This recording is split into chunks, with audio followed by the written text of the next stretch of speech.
한국어 소설이 노벨상을 받고 대학로 소극장 뮤지컬이 뉴욕 브로드웨이에서 토니상을 거머쥐기까지. 우리 창작물의 화려한 성과 뒤에는 묵묵한 지원과 투자가 있었습니다.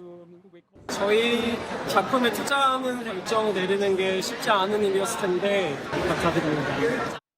대표적인 지원책이 바로 정부가 1973년 시작해 반세기 동안 이어온 문화예술진흥기금입니다.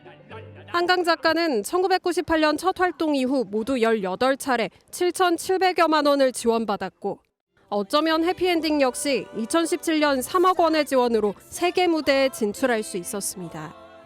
작년에만 1,600여 건을 지원해온 기금이지만 당장 내년 사업은 불투명합니다. 올해 말 남은 돈은 4억 5천여만 원가량. 내년이면 적자 전환이 불가피해지면서 창작자들의 위기감이 커지고 있습니다. 기금이 웨스트엔드에 진출하는 데 있어서는 큰 마중물이 됐었습니다. 해외 진출이라든지 작품 활동을 하는 데 있어서 조금 위축되지 않을까 싶습니다. 지난 2004년 영화 공연 티켓 매출 일부를 재원으로 삼던 방식이 위헌 판결을 받은 뒤 기금은 구조적 불안정에 시달려왔습니다. 문화체육관광부도 고갈 우려를 인정하며 기재부와 협의해 재원을 확충하겠다고 밝혔지만 뾰족한 해법은 내놓지 못하고 있습니다. 지원을 받으면서 그런 훌륭한 작가가 나왔는데 작가 육성에서도 문제가 생기니까 이거는 우리 문체부 차원에서 빠른 대책이 필요하다고 생각을 합니다. 젊은 한강의 제2의 해피엔딩을 위해선 뒷북 찬사가 아닌 새로운 도전을 지원하는 문화적 안전망이 시급합니다. 기후 위기를 극복할 열쇠로 주목받는 금속 유기 골격체를 개발한 공로로 올해 노벨 화학상 주인공이 된 3인방. 이 가운데 한 명은 이미 오래전부터 세계적인 주목을 받아온 기타가와 스스무 일본 교토대 교수입니다.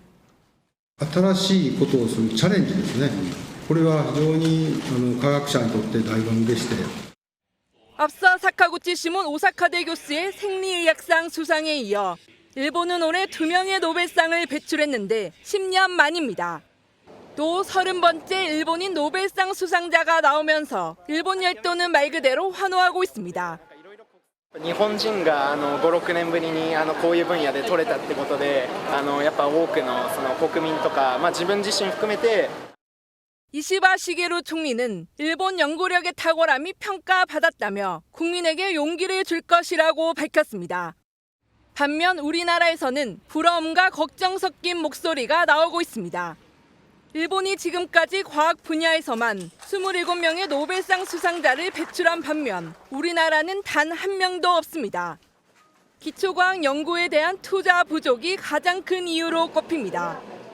일본은 100년이 훨씬 넘는 기초과학 연구의 역사를 가지고 있고요. 우리는 이제 한 20년 됐습니다.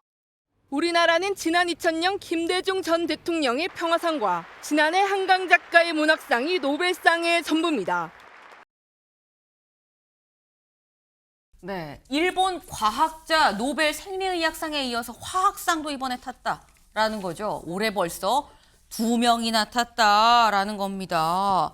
지금 노벨상이 하나 발표가 되고 있는데 생리의학상도 탔는데 화학상도 또 탔다라는 거예요. 지금 누적 일본 노벨상 탄 사람이 몇 명이나 되느냐 같이 볼까요? 다음 기사 중앙일보 같이 보겠습니다.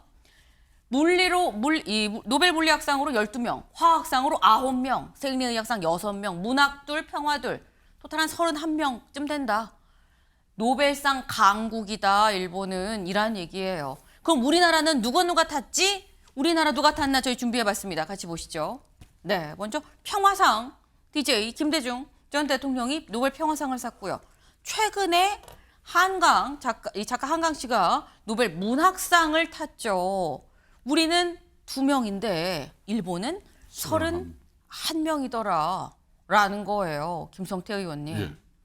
살짝 부럽습니다. 좀 많이 부럽죠. 그런데 오늘 지금 현재 매일경제에서 이제 김대중 전 대통령과 한강 이제 작가에 대해서 이렇게 우리나라에도 이런 노벨상 수여자가 있다. 이거 정말 잘 짚어냈어요.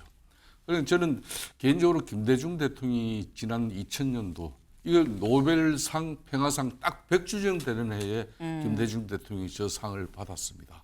그런데 중요한 것은 노벨 평화상 심사위원회에서 단 한 사람의 반대도 없이 김대중 전 대통령을 저 노벨 평화상 수상 대상자로 삼은 거예요.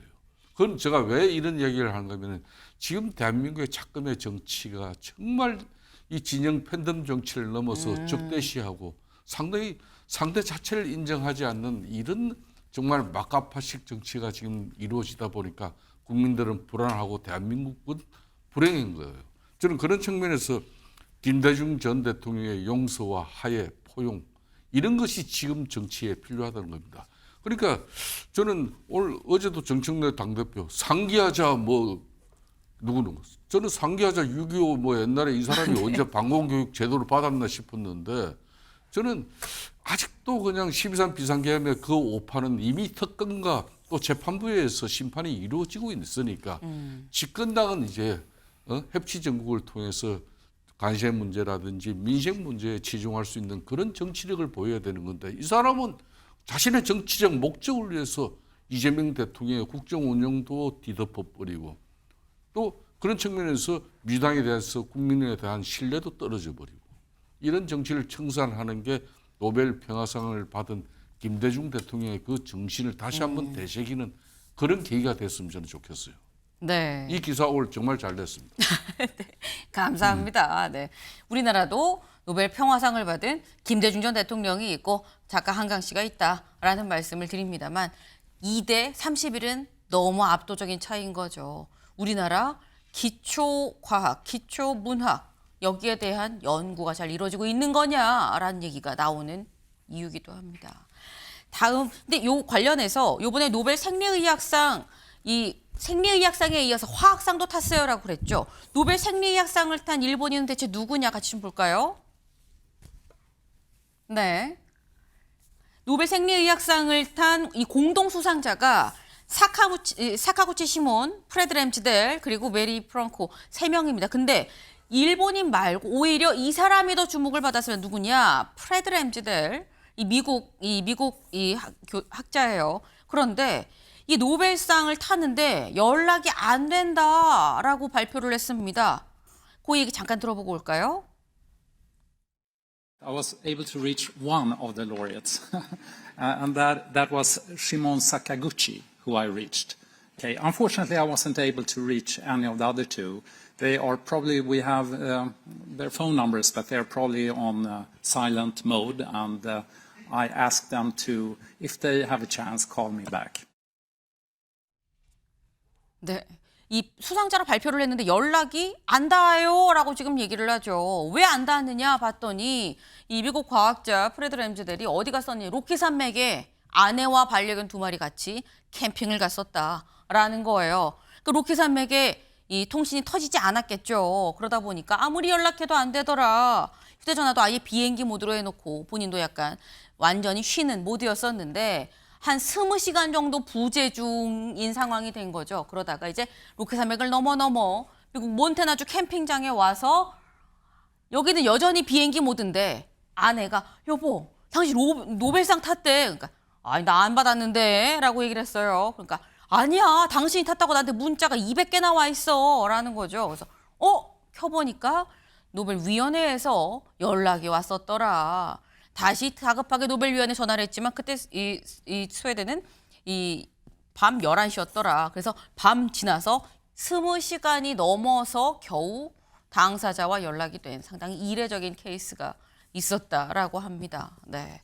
노벨상 타는 것도 모르고 로키 산맥을 캠핑 중이었었던 이런 사례도 있다. 이런 걸 보면 일과 또 웰빙, 이 휴식을 또 같이 병행을 하는 게 상당히 좀 중요한 거 아닌가라는 생각도 다시 한번 해보네요.